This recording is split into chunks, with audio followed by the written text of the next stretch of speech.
guys, welcome back to Relatable Girl if you've been visiting my channel for a long time, and if you're new to my channel, my name is Kendra, and today we are going to talk about bands.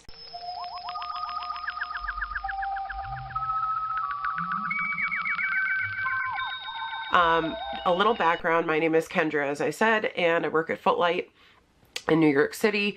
Most likely if you're getting this link, you are about to play a show at Footlight, and I wanted to give you some tips that I think will help you with that.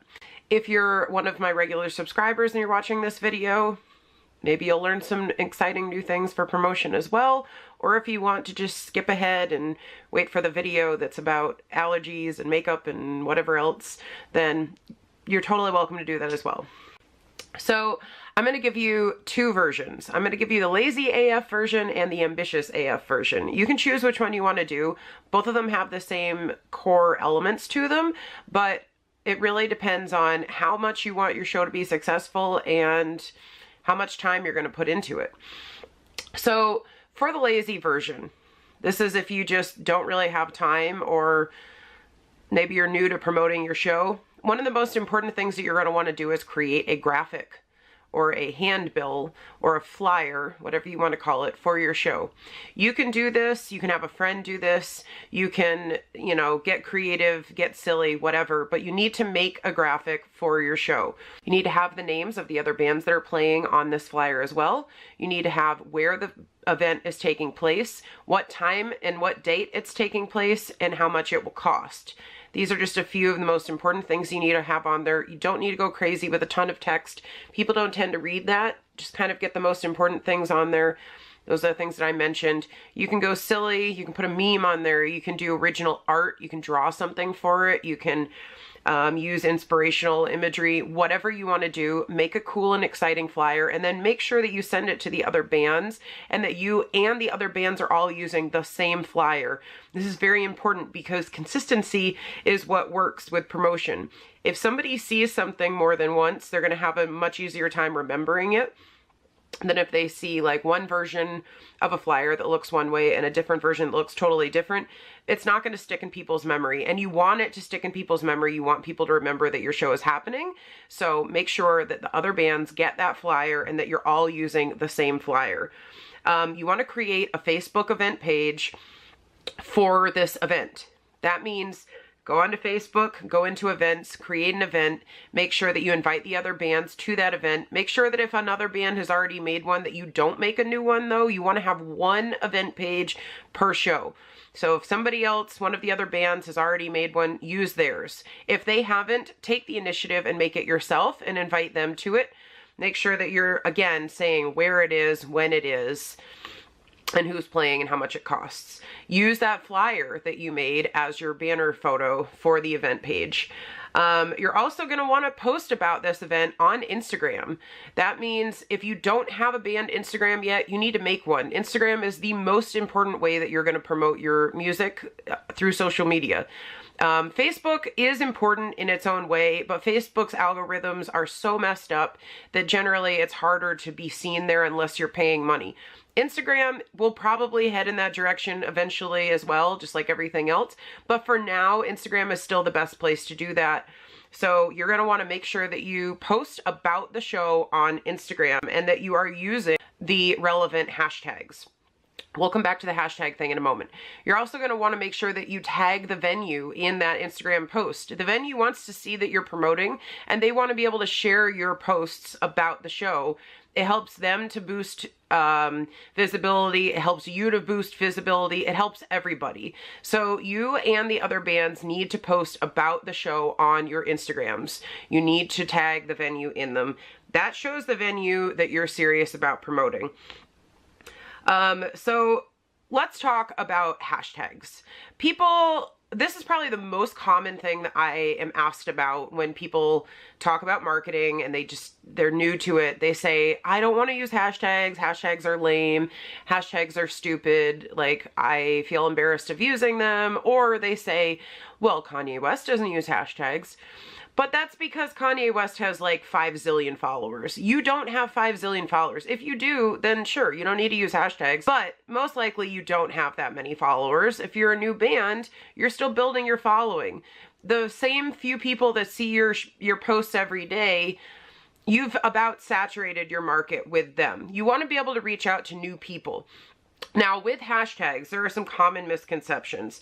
People think that hashtags are dumb. They don't have to be dumb. People think that using hashtags is embarrassing. There's no embarrassment in the game of promoting your music so that people come and pay for the art that you've created and help keep local venues in business. There's no shame in that at all. And the third thing that they think is that they can get clever with their hashtags. Here's the problem with that.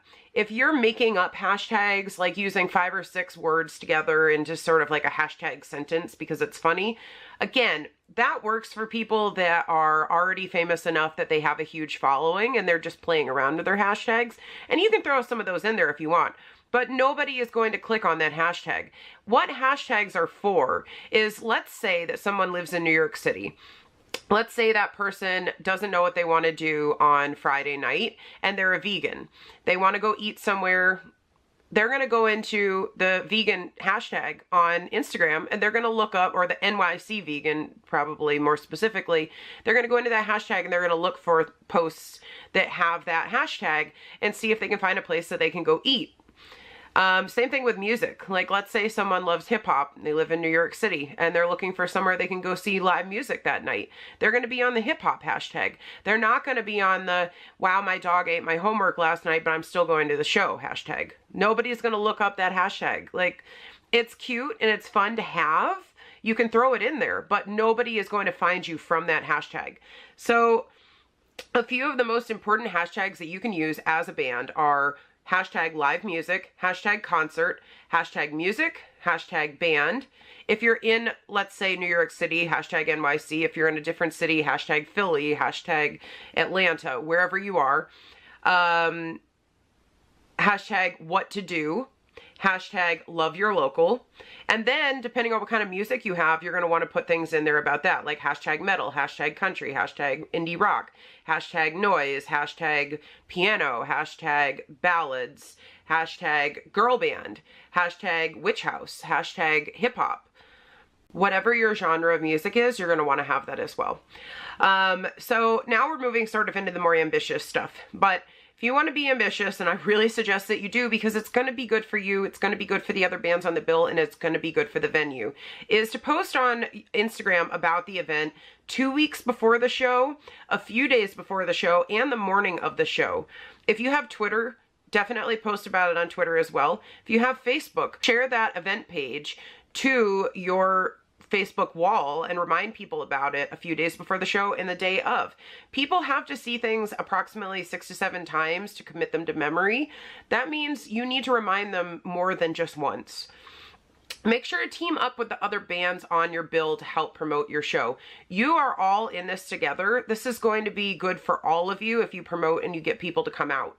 If you have friends who write for a local paper, a local blog, whatever, ask them to write something about your band or write something about the show. Then send the link to the venue and let them know about it. For instance, if you end up in Brooklyn Vegan, or you end up somewhere bigger like Spin or whatever, Rolling Stone, you know, we want to know about that. The venue wants to know. The other bands are going to want to know. That's something that you should be promoting. You should be showing that off. Like, don't feel bad about bragging.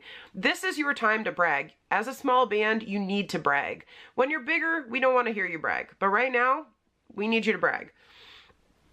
Another thing that I talked a lot about with bands is asking for things. So psychology shows that asking people to do things increases their chances of doing them. If you want people to spread the word about your show on Twitter, tweet a link and ask them to share it. For instance, saying, hey, we're playing Footlight on Friday night. Come out and see us. Please RT to spread the word. RT means retweet, if any of you don't know. People are absolutely more likely to do stuff because you asked. It helps them to feel like they're helping you. So don't feel bad about asking. Ask people on Facebook to share the event. Go for it. Ask people to tag their friends in the comments on the Instagram post. Like, whatever. Get creative. It's your show. And then finally, my last piece of advice is about guest list. So I know if you're a small band, you feel like right now, you know, you're still working it out. You have friends that have been there for you. You have friends that have helped you. That's awesome. And here's the thing. You're right. Those people have helped you, but there is one way that they can help you that is more important than any other. And that is by supporting you as an artist. And that means paying to see your shows. Most small shows are about $10, $5, $10 to $15, but generally they're $10. $10 is not too much to ask of your friends to come out, hear your music, hear 3 other bands. I know sometimes it feels like you want to be the cool guy who gets 9 of your friends on the guest list and gets them into the show. But that's not just taking money away from you. That's also taking money away from the other bands on the bill who might have worked really hard to get their friends to come out and pay to see the show. And it's also hurting the venue who may count on having that money that they're able to put back into the venue. It's okay to ask your friends to pay for your art. You worked hard on it. You spent time making the music.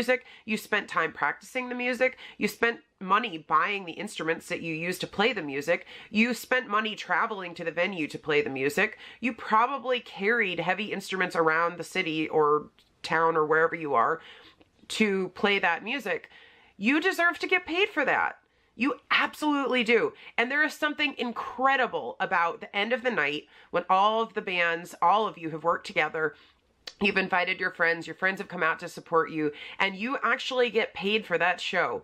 That's the goal. That's what you want. And that also gives you a better chance of getting booked. Anyway, these are some tips that will help you to promote your show, to make your show more successful, and to get paid for your art. Thank you so much for watching. And again, if you're one of my regular watchers and you're wondering why I'm talking about this, this is just something important that I felt it was time to talk about. So I hope these tips have been helpful for everybody watching, even if you're not a musician. Thank you so much. I'll see you guys in the next video. Bye.